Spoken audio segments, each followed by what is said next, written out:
dimanche 8 février 2026 et l'on se retrouve pour les chroniques du soleil, ta guidance qui t'indique, si tu n'en as pas conscience, quelles sont tes qualités, tes points forts, tes atouts, tout ce qui est un pilier de ta réussite, de ton expansion, de ton accomplissement, de ton bonheur, tout simplement.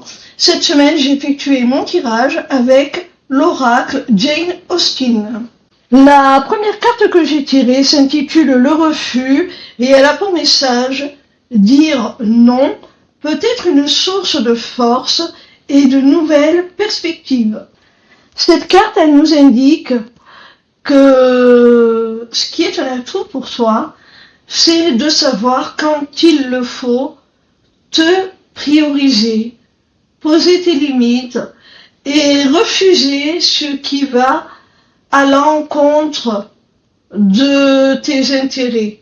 Parfois, pour se donner la chance de pouvoir aller vers ce qui est vraiment aligné avec nous, vers ce qui nous correspond véritablement, il faut qu'on soit en mesure de dire non à l'autre. Lorsque l'on dit non, lorsque l'on refuse quelque chose, c'est parfois la seule façon de se dire oui à nous-mêmes et d'accueillir ce qui est bon pour nous. La seconde carte que j'ai tirée a pour titre La mèche de cheveux. Et elle te dit, la nostalgie semble s'inviter dans vos pensées, mais est-elle bonne conseillère? Alors, mon petit rayon, cette carte nous montre que si tu n'oublies pas, si comme tout un chacun tu peux avoir tes moments de nostalgie où tu te plonges dans tes souvenirs, eh bien, ils ne sont pas pour autant ces souvenirs un frein, quelque chose dans lequel tu vas rester figé. Non, tu as ta mémoire, bien entendu, elle te permet d'apprendre des enseignements de tes expériences passées, mais elle ne te bloque pas, tu n'es pas figé dans des schémas répétitifs, tu sais retenir les leçons de ces enseignements et en faire des outils pour la construction d'un avenir meilleur pour ton amélioration. La troisième carte s'appelle Printemps, été, automne ou hiver. Et elle a pour message, chaque saison apporte son rythme et ses évolutions. Alors, mon petit rayon, j'ai la sensation qu'au fil du temps, au cours des expériences de la vie, tu es capable de t'adapter. Tu es capable de suivre le mouvement naturel des choses, le courant de la vie.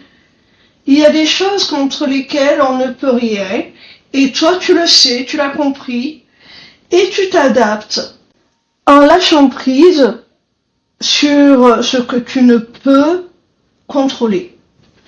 La quatrième carte s'intitule Se laisser surprendre, et elle a pour message, quand on met un point d'honneur à ne pas se laisser impressionner, on peut, sans le vouloir, fermer la porte à d'agréables surprises. Alors, cette carte nous dit que tu es quelqu'un de téméraire, de courageux, qui n'a pas peur de l'imprévu, qui se laisse surprendre, qui se laisse impressionner et parfois même émerveiller par ce que la vie lui apporte. Et c'est favorable à y laisser rentrer dans cette existence, dans cette vie, d'agréables surprises. Tu laisses ta porte ouverte, comme le dit cette carte, au meilleur de ce que l'inconnu peut te proposer.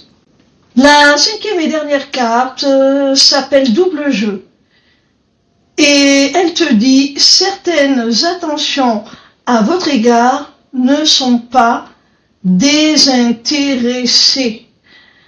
Alors, cette carte, elle nous montre, mon petit rayon, que tu vois très bien le double jeu des autres. Tu as une grande lucidité, un grand discernement. Tu cernes très bien les gens. Et lorsqu'on essaie de te manipuler, lorsque l'on est hypocrite, lorsque l'on n'est pas très honnête envers toi, tu t'en rends compte tout de suite. Cette carte, elle peut aussi nous dire que dans une certaine mesure, tu peux toi aussi jouer un double jeu lorsque celui-ci peut être profitable. Alors si c'est ton cas, attention tout de même à rester intègre.